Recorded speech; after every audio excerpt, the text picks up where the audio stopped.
Before we start, I want to ask you a question.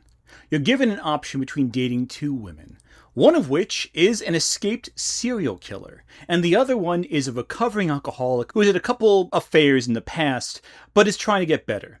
Which of them do you choose to go out with?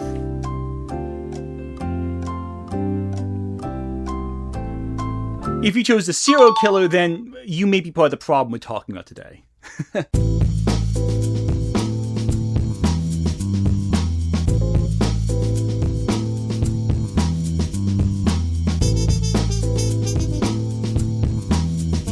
When it comes to fiction, it's very common for fans to gravitate more towards purely evil women who want to destroy your life, as opposed to women with a few problems. Fictional characters are under heavy scrutiny as is, and problematic women seem to get it worse than problematic men. No one cares if Vegeta blows up an entire planet, but should, say, a woman do the same? Actually, I've seen what makes you guys tick. In Season 4, an event that shows how long ago I started writing this script, if that's any indication, revealed some men can excuse assault and racism, but draw the line at girls getting slightly chubby and not wanting babies before the age of 20. I know, scandalous. The season ends with our protagonist Mark returning home from the Viltrumite War, a big old epic arc, you've seen the show, you know what I'm talking about, to find his girlfriend, Adam Eve, in a different place in life than when he left off several months prior. Before leaving, Eve was pregnant with Mark's child, but after 10 months in space, well, there's no son.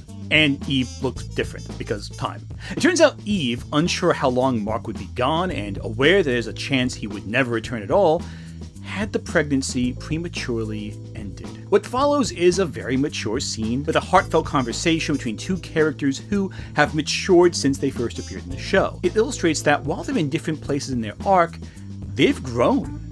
They've become different people over the last several seasons, with empathy and understanding between them. Also, we learned that Mark clearly has a thing for butts. If you've read the comic, you know this for a fact. But I digress. But the fandom was divided on this whole scene. There's of course a real complex conversation about bodily autonomy, right? About how women deal with pregnancy, what they choose to do with their own bodies, dealing with the complexities of pregnancy, college age maturity and experiences. But as I'm sure you've realized because you've been on the internet for more than 5 minutes, the conversation was not centered around the complexities of pregnancy and motherhood or women changing as time goes on. No.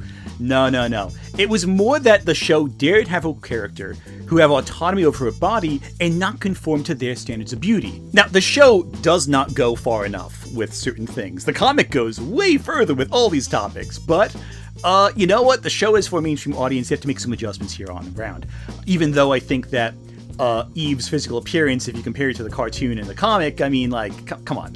You could have done a little more with it. I mean, I digress. I think personally that they maybe chickened out a little bit on certain things because they knew the fandom would get upset if they, went as far as the comic did. But again, even with that slightly tempered design choice, even with that slightly altered character writing sequence, people still got upset. And listen, Invincible is no stranger to controversies, far from it. Being a superhero story that regularly explores traditional superhero themes mixed in with mature concepts, a lot of fans have reacted to very realistic moments in the show with outrage. Look at Amber, Mark's first girlfriend, who breaks up with Mark out of frustration of how little time he has for her around his superhero actions.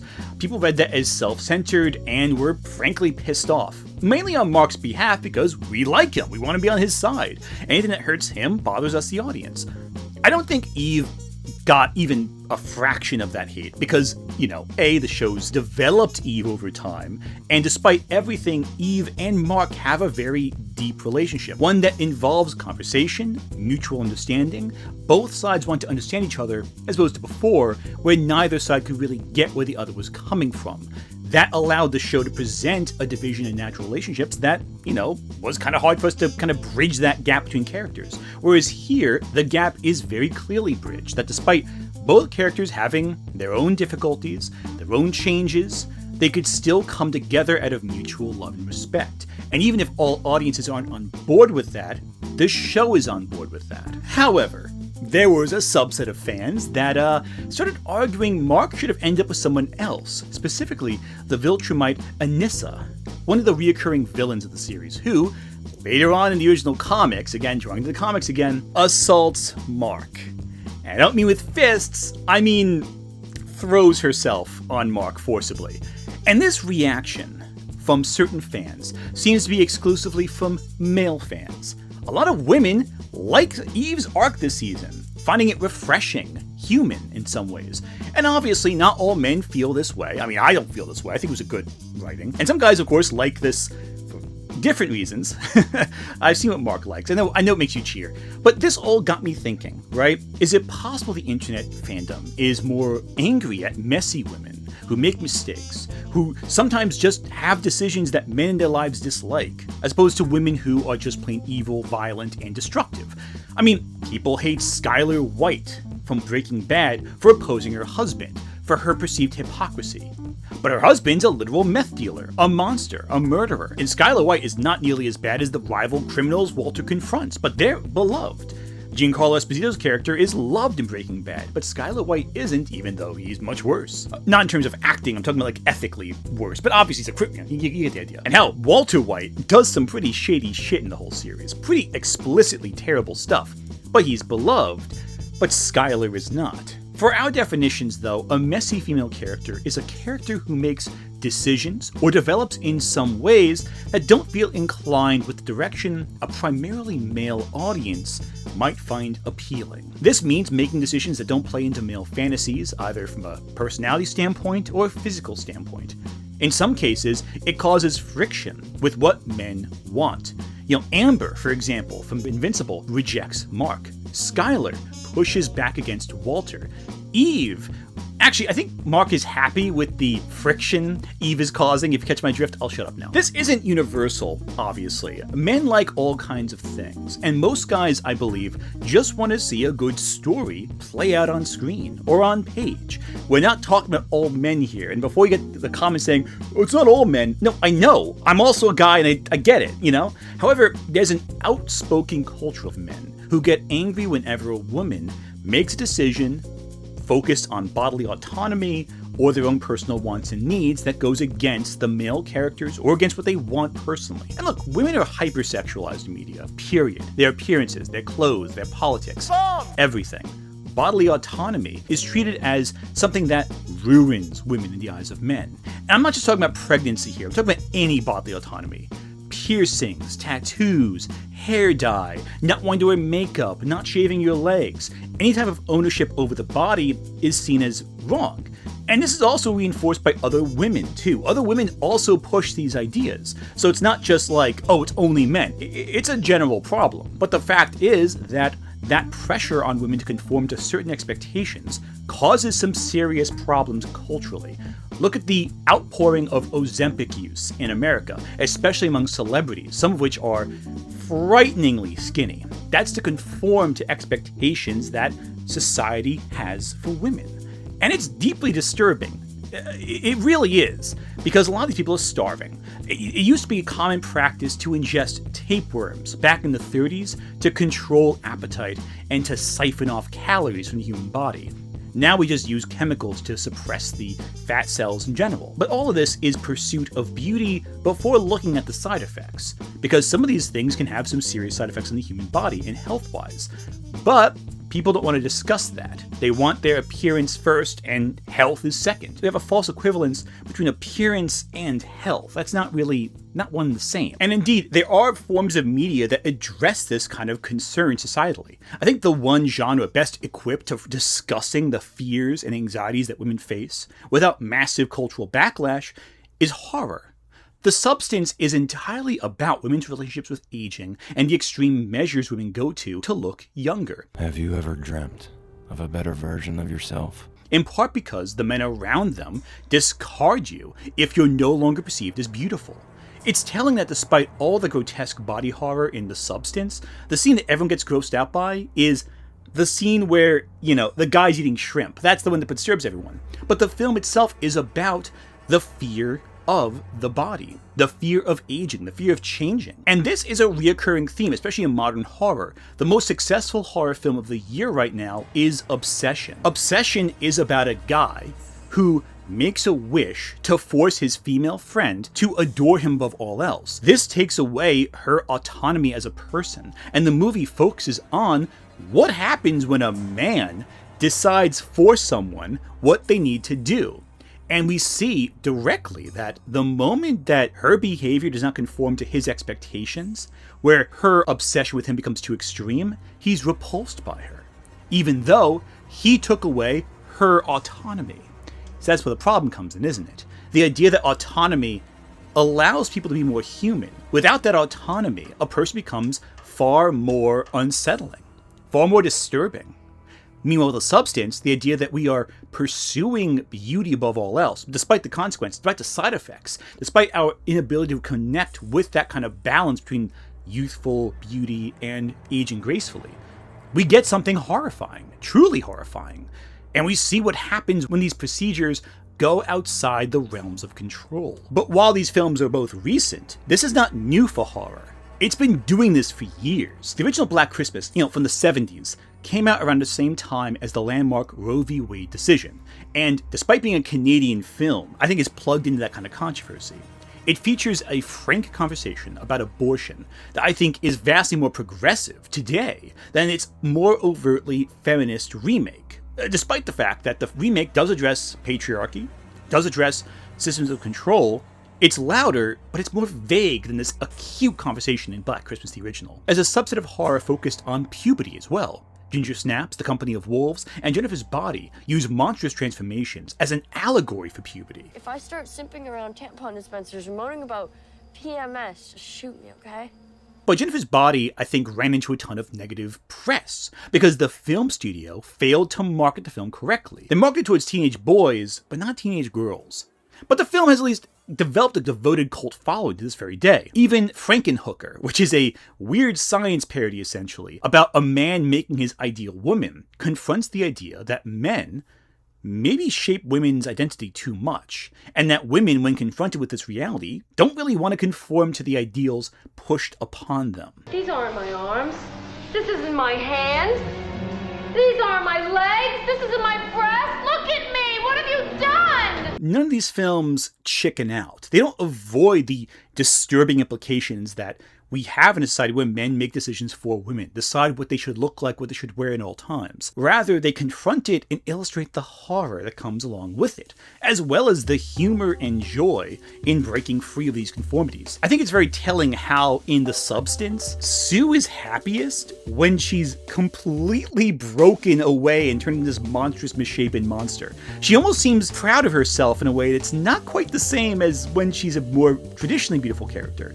It's very surreal, her putting on her earrings when she has now 15 ears sticking out of her skull. In addition, there's the Rocky Horror Picture Show. There's a joke in the fandom to call Janet a slut while worshipping the murderous Frankenfurter. It's a joke, sure, and the movie is all about breaking free of inhibition, but that's still an interesting double standard, isn't it? There are also works that focus exclusively on problematic people, and those tend to work better because everyone's a mess, right? Evangelion, Bojack Horseman, Berserk, they're all stories that focus on characters having tons of mental problems, tons of trauma, and they develop through that. They grow and are shaped by their own pain. Asuka, Misato, Diane, they all come to some messy, awful stuff in these shows. Casca too, but they're in casts surrounded by far worse people who make far worse decisions for very similar reasons, and it's kind of easier to kind of have a refuge in trouble if everyone's having trouble. In mainstream films, though, it's a bit different. We see a far more standard dynamic. Outside of movies made expressly for women, we see a tendency for women to be more virtuous, warm, and unproblematic. Or they're just plain evil, or crazy, The closer we get to humanity, the worse the perspective gets. The more human and grounded a character becomes, the more backlash you get from people responding to them. For proof of this, compare the reactions the original Wonder Woman got to the reactions Captain Marvel got. Now granted, I think Wonder Woman's the better film. Let's put that there right now. As a film, Wonder Woman's better. However, Diana is shown as this naive, loving character whose core flaw is she doesn't understand the cruelty of mankind. It makes for a great story, absolutely, but doesn't it leave Diana feeling a little flat? A little one note at times? Meanwhile, Carol Danvers is a stoic warrior. Her lesson as a character is to break from the conformity set to her by the Kree to become her own woman. To break free of brainwashing, cultural programming, learning to embrace the power that was within her all along. Despite Brie Larson being an Academy Award-winning actress, her Carol does feel lifeless, doesn't it? Despite Captain Marvel being more financially successful than Wonder Woman, I do think Wonder Woman is better because there is more life brought to the narrative, even though I think Brie Larson is a much better actress than Gal Gadot, but that's a whole nother story. But the biggest complaint from a lot of men about Captain Marvel was that Carol doesn't smile, or she steals a guy's bike in a deleted scene. I'm offering to help you. Least you could do is give me a smile. How about a handshake? A scene that deliberately invoked a similar scene from Terminator 2. I need your clothes, your boots, and your motorcycle. You're gonna give me your jacket, your helmet, and your motorcycle, and in return, I'm gonna let you keep your hand. Take it! But I digress. I find it funny how both films' sequel kind of changed directions. Wonder Woman 1984, for example, showed Diana as capable of selfish choices, which felt too divorced from the external conflicts of the story. The Marvels, though, tries to make Carol feel lighter, while counterbalancing her with Kamala Khan and with Monica Rambeau. Neither film took off, though I think The Marvels is a better film than 1984 by a mile, in part because I think Diana's choices in 1984 are so bizarre and so divorced from the character, it feels more off-putting. That's the thing too. Just because a character makes bad decisions does not mean they should be totally off-putting or totally counterintuitive to what came before. A story with a complicated female lead can still be bad if the writing isn't good, but you have to actually explain how the writing isn't good. And for a lot of people, that's much harder than just dismissing it out hand, saying, oh, she's a bad person, she's terrible, yeah, that's then the third. Keep in mind, the comics. I Am Not Starfire, one of the most controversial comics of all time, is a what-if story featuring Starfire reconciling with her daughter. Who's the father? I don't know, Nightwing? I don't know. The story is not good. It's not a good comic, but it's bad because the story is bland. The book was hated, though, upon first appearance because of the design of Starfire's daughter. Being an alt, heavy-set girl, immediately people just started acting as though it was some self-insert or some poorly conceived character when they hadn't even read anything of the book yet. The book is bad, but not because of the character design. It's bad because it's an aimless, conflictless narrative. That's the issue. The only characters who can be bad or do bad things are the villains or the anti-heroes. Ada Wong can betray Leon to enact corporate espionage with Wesker and everyone else. Catwoman can steal and kill. Black Cat can run crime syndicates the Kingpin once run, but they're kind of villains. Kinda. And they're hot, so who cares, right? It's telling that more people are pissed off at Mary Jane for killing the hero who slew Paul than Black Cat for doing all the worst crimes in New York City. She ran the Kingpin's empire briefly in the comics. On the other hand, it's characters like Lara Croft. In the original games, she is this overtly capable, very sexy, very wealthy, aristocratic hero. However, in the mid-2010s, she was reimagined as more vulnerable, human, an explorer that, while backed up by wealth, is out of her depth. The original Lara never fell out of her depth. This one, not so much. And you were punished viscerally for failure in the game with some pretty brutal kills. While this revamped Lara Croft is pretty well regarded today, at the time, the usual suspects got mad her boobs shrank. Again, physical appearance is a big thing. They called her mannish for not being as well endowed, ignoring what the games were trying to do. Present a less idealized Lara who is vulnerable in various situations. Artistic intent was not important here. And look, I feel like the sheer punishment Lara can undergo in these games illustrates how badass she is, you know? She doesn't need to have huge bags on her chest to be cool. Body type is a huge deal in this discussion, because it seems like only comedic characters, like say Etta Candy or Big Bertha or Squirrel Girl, can break the mold and not be widely hated. Hell, when Justice League New Frontier dropped, the iconic graphic novel, some readers were mad that Wonder Woman was drawn as stocky and taller than Superman. Darwin Cook got tons of hate mail as a result of this. When characters do physically change over time, the only way it's justifiable is if they get more badass. One Piece famously has this thing where Oda shows that morals can dictate where his characters go in terms of aging. You know, if they're a good life, they get more advanced, essentially. Older, but more what they were before. Whereas if you lead a bad life, you get uglier. This tie between appearance and morality, I think, is kind of touching on something that a lot of society does showcase. And while Oda has his reasons, and it's actually a pretty cool part of how he does present aging in the books and how he uses physical portrayals to externalize the internal life and struggles of characters, it can be read in a very negative light, especially if some of the traits perceived as unattractive aren't tied in with morality at all. Sarah Connor, Ellen Ripley, they get more hardened and badass over time. It was controversial when Sigourney Weaver shaved her head in Alien 3, and when Linda Hamilton got jacked for Terminator 2. But these decisions actually reflected pretty positively in the movies themselves. Meanwhile, Adam, Eve, and Diane for Bojack Horseman's changes are obviously not more badass, but rather a reflection of their changing life circumstances and mental state, due to pregnancy, a loss of powers, or, in the case of Diane's case, taking antidepressants and having side effects. You know, prioritizing your mental health and physical health doesn't always result in more attractive side effects. But that's fine. That's human. All these characters are building and changing in ways that externally reflects their own internal growth. And it's a good story with all of them. You get a sense of who they are as they change. Then there's stuff like The Substance that shows how forcing yourself to be forever appealing to men can result in significant harm to your body, considering the reactions also to Mar-a-Lago face, a trend among mainly conservative women to conform to the beauty standards of Trump via plastic surgery and certain cosmetic choices and hairstyle choices and fashion choices. Maybe Oda and The Substance were onto something there. Maybe we do push ourselves to become more aligned with a certain sense of codes that reflect our own interior behavior. Or perhaps it reflects the societal idea that the worst thing a woman can do is get old and saggy. One of the two. There are several characters out there who some audiences regard as girl bosses, right? Who are basically bland corporate attempts to create characters women can identify with without being problematic. And this is another problem too, that studios are more afraid of making an imperfect woman because people get mad about it, than making a perfect character who doesn't have too many flaws. At least not obvious ones. Rey Skywalker from Star Wars' biggest flaw is ultimately that indecisive creative direction for a character resulted in a person who doesn't undergo the strongest of arcs. The Last Jedi does some good stuff with her, really exploring her insecurities, her ideals, her perspectives, having her fail multiple times. That's good. It helps steer the character.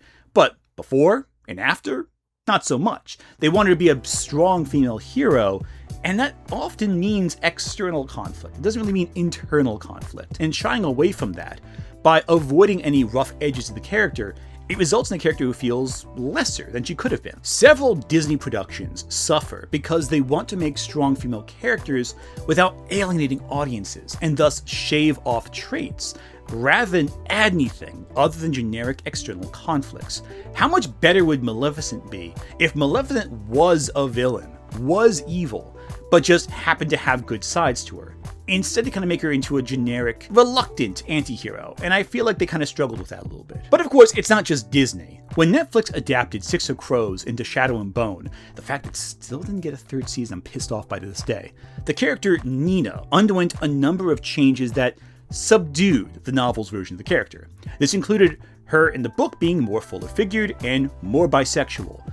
The show shied away from that for the most part. This also included the entire arc that she undergoes in the second book, Crooked Kingdom, because, you know, they didn't adapt it, but I digress. And it kind of sidelined her character. I don't want to get into spoilers with that, because it is a great arc, but, you know, it results in a character who's dealing with things they should not deal with at an age they're dealing with it at.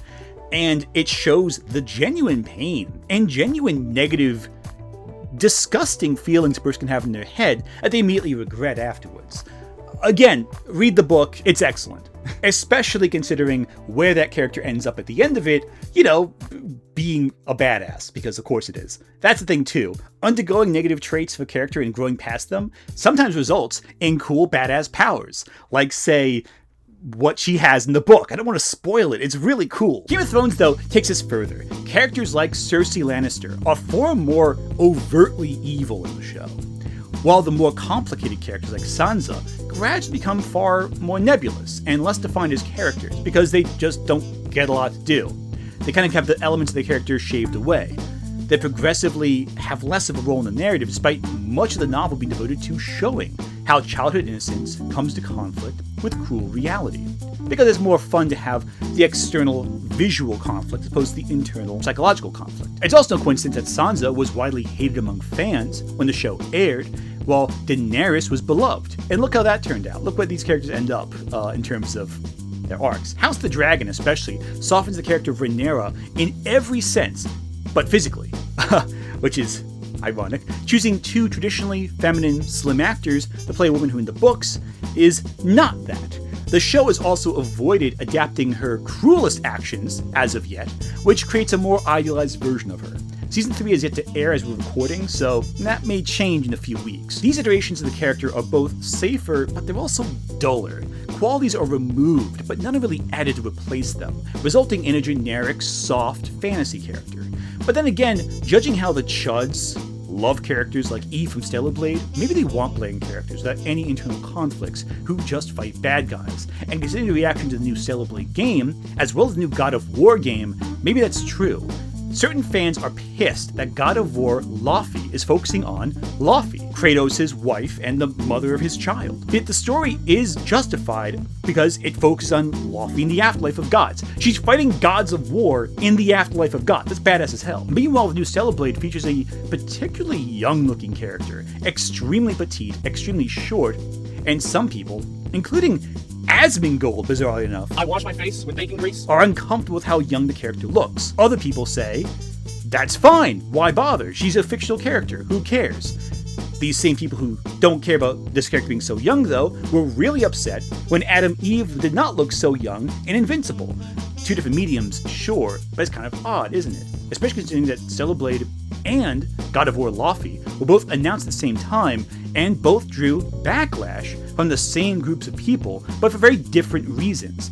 One, they were defending the new character in Stellar Blade from the haters and all that, and the other one, they were lambasting Laufey as being ugly and disgusting, despite being based on Deborah Ann Wolfe, who is objectively a very beautiful woman. So these guys aren't even satisfied with a really beautiful woman being motion captured and all that for a game like this. Call me crazy, that's kind of weird to me. I'm dodging two of the biggest examples. Characters who embody the problematic behavior that women can sometimes have in media that were kind of overly villainized by the audiences. Rose Quartz from Steven Universe and Jenny from Forrest Gump. Yeah, bit of a spectrum, but bear with me on this one. Between the two, Rose Quartz is the more deliberately problematic character. This is a character whose redemption is shown to us in reverse. We meet her essentially as a memory, who everyone loves and adores and reveres and respects as a hero. However, due to her nature as a living gemstone essentially, this alien thing, she can't give birth. So miraculously, she becomes pregnant with Steven. It's unnatural, but it's part of what she wants to do. Change as an organic living thing. We can't both exist. I'm going to become half of you. Her body is absorbed into her son, which effectively kills her in the birthing process. Again, bodily autonomy. Knowing she might die, she still chooses to give birth. That is her decision. It is her choice. Therefore, it's just as much bodily autonomy there as Adam Eve terminating her pregnancy. Same concept, same question, different results. But, spoiler alert, that's not what people have a problem with Rose Quartz about. As the show goes on, we learn she was a freedom fighter against the Diamonds, these despotic rulers who enforce a strict caste system among the gems. So far, so good, right? Freedom fighter, chooses to die for her child, pretty much a matriarchal figure, makes sense, right? Except for the fact that she was one of the Diamonds, and she disguised herself as a lesser gem out of a childlike interest in organic life. She fakes her own death by pretending to kill herself, which is a whole thing, and she's forced Pearl, one of her most loyal subjects, to lie about her identity to keep the secret going. The leader of the Resistance was part of the same force they were resisting against, and she dodged accountability for her actions in life. That's not an easy pill to swallow, especially when the secret comes out and people feel rightfully kind of upset by it. And all of this is told in reverse. We start off with Rose as this matriarchal figure, but then later on realize she has ties to the enemy, and her choice to convert to this was out of a spoiled entitlement as opposed to anything noble.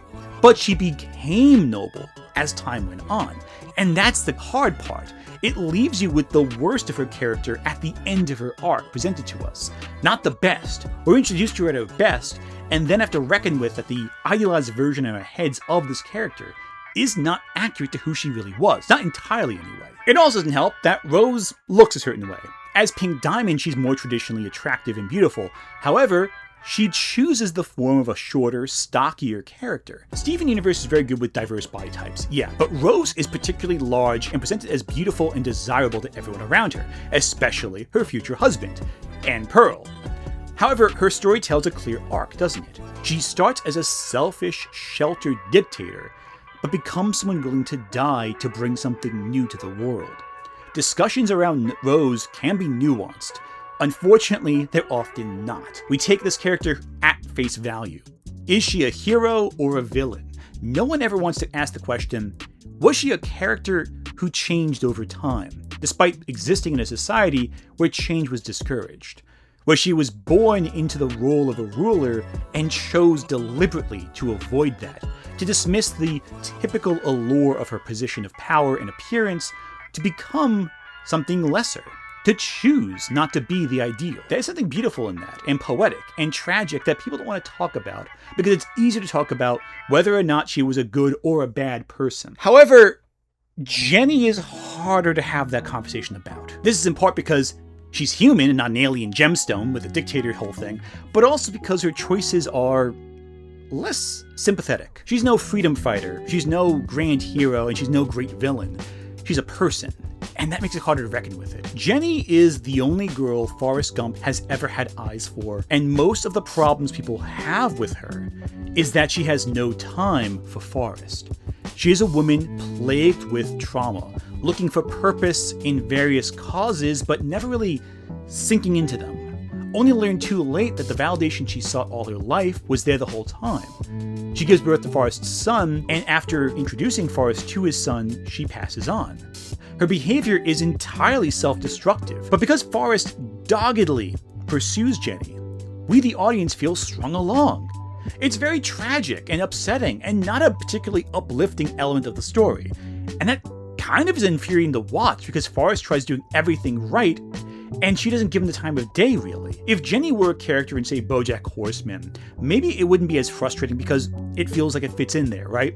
But because Forrest is essentially this good person who blunders his way through history and succeeds at all angles, she feels like this obstacle that creates friction between the American dream and a traumatic reality.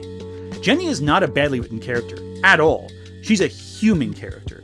But her choices just hurt Forrest, who we not only like, but are really connected to. He's vulnerable, he's sympathetic.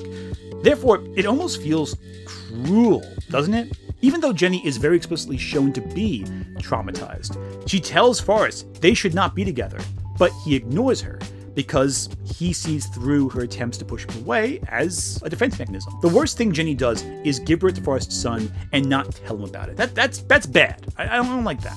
But again, bodily autonomy, it happens in life. It sucks, but it makes sense. But I guess it's different than with Adam Eve ending a pregnancy, because that's like a fetus. That's not a person. This is a person who's born and raised in, I don't know, there's a difference in terms of how we approach the topic in these two situations, isn't there? But where Eve's discussions are discussed, and we see the sheer vulnerability and pain these choices cause, and we see her talk with Mark about it, Jenny doesn't talk to Forrest. Like, the scene focuses entirely on Forrest's feelings about everything, about him realizing he's a father. And that's not necessarily bad, it's his story, but where it gets harder to see where Jenny's coming from. Not impossible, but harder. Because the movie never stops to focus on Jenny's mental state and from her perspective, we only see Jenny's mental state through Forrest's eyes, and that's tricky. We never get inside of her head the same way we get with Adam Eve talking expressly about her feelings, because the movie never stops to talk about Jenny's feelings. They just show Jenny acting,